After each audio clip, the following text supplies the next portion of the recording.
It's my pleasure to announce that this year's Sports Award goes to Ramsey House, and this year's Academic Award goes to Skoma, both of whom will receive their presentational shields in September. Congratulations everyone on a wonderful sports day, and also all your hard-working class contributing towards your house points.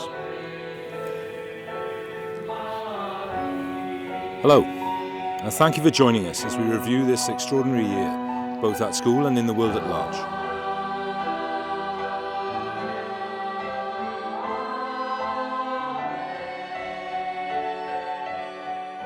As we end this academic year, we must reflect on what we've learned and look forward to better times ahead. To aid my reflections during the pandemic, I've often turned to inspiring words from the works of some of my favourite writers and thinkers. As always, there are lines which resonate in the most challenging of circumstances. The great Irish writer James Joyce wrote, "I fear those big words, which make us so unhappy." And we've heard plenty of those. Pandemic, lockdown, restrictions, regulations, reviews, and my personal nightmare word, guidance. History, says Joyce's character, Stephen Dedalus, is a nightmare from which I'm trying to awake. We've all been trying to awake as best we can from this recent history. But we've also heard some other big words in action. Commitment, kindness, professionalism, innovation. Kindness because sometimes it's all we have to get us through. Innovation because, as Einstein said, in the middle of difficulty lies opportunity. All of us at Redhill High, teachers, students, you as parents, have ploughed ahead and always with an eye on doing things better, being more thoughtful and making the most of ourselves when we feel the least of us.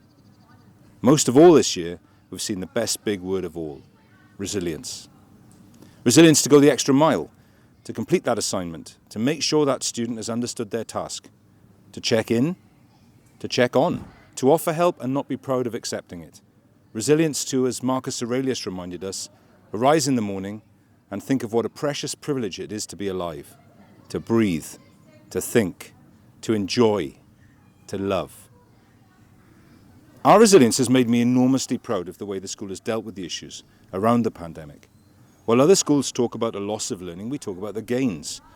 The pandemic has nothing we should thank it for, but there have been unexpected benefits in terms of our ability to sustain and build relationships in an online environment, a sense of focus, greater computer skills, management of time.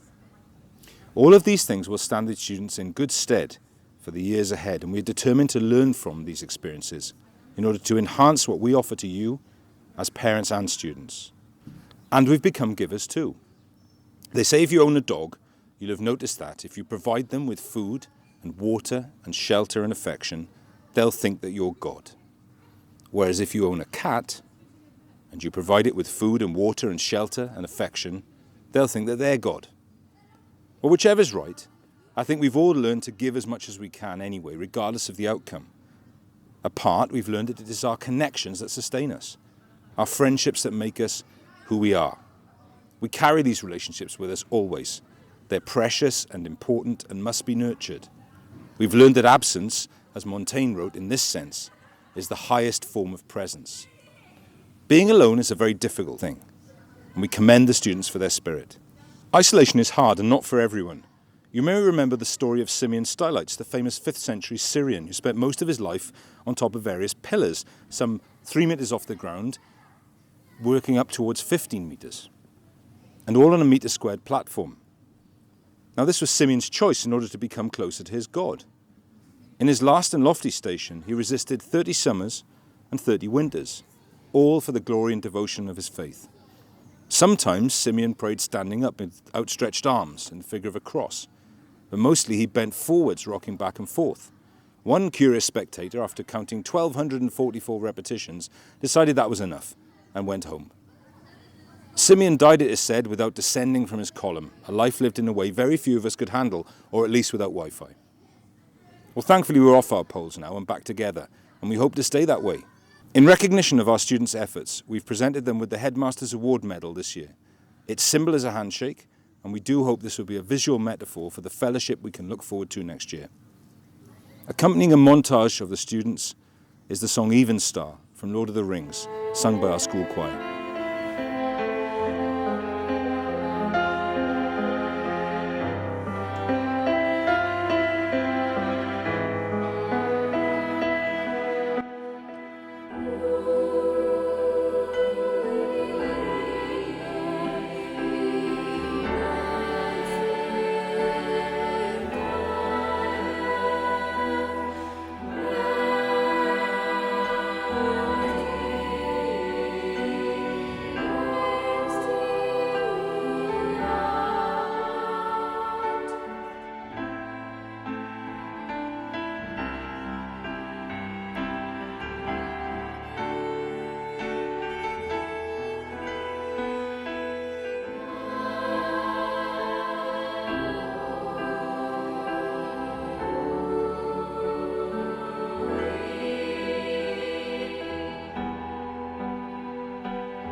The music today has been provided by Mr. Orrin and his team of students, and we thank them for their contribution and look forward to more wonderful music to come.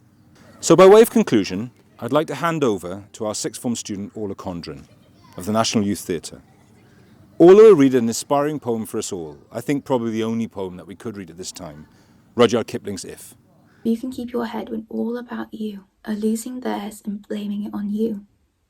If you can trust yourself when all men doubt you, but make allowance for their doubting too. If you can wait and not be tired by waiting or being lied about, don't deal in lies.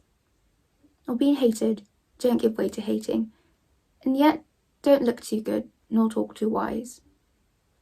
If you can dream and not make dreams your master, if you can think and not make thoughts your aim, if you can meet with triumph and disaster and treat those two impostors just the same, if you can bear to hear the truth you've spoken twisted by knaves to make a trap for fools, or watch the things you gave your life to broken, and stoop and build them up with worn-out tools. If you can make one heap of all your winnings and risk it on one turn of pitch and toss, and lose and start again at your beginnings and never breathe a word about your loss. If you can force your heart and nerve and sinew to serve your turn long after they are gone, and so hold on when there's nothing in you except the will which says to them, hold on.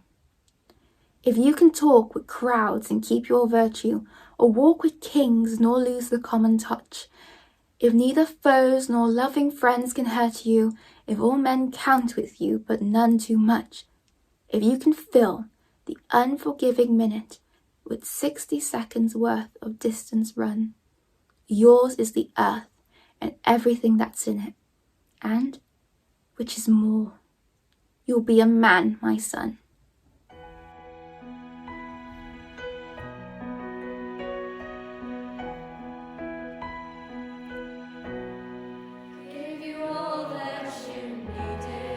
Have a restful summer, and we'll see you all very soon.